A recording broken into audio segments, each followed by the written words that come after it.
Juneteenth marks the date when the last enslaved people in the United States learned about their freedom, 2 years after the signing of the Emancipation Proclamation. WECT's Rachel Holley stopped by an event today that recognized the significance of this holiday. Juneteenth became a federal holiday 5 years ago under then President Joe Biden. The Juneteenth Committee of Wilmington planned several events this week, inviting families to come together to recognize the day's importance. This breakfast event at Wilmington's MLK Center included an address by keynote speaker Dr. Talib Sharif.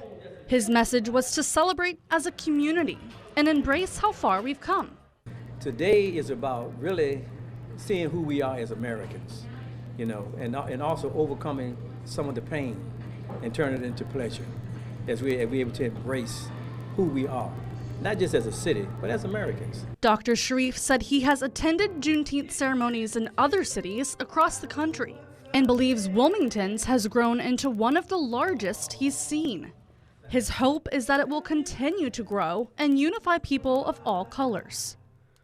From dust to divine destiny, from bondage to business, from sorrow to strength, we rise, we build, we bless. The Juneteenth Committee of Wilmington will continue the Juneteenth Festival throughout the weekend with a music festival tomorrow and a pageant Sunday. Rachel Holley, WECT News.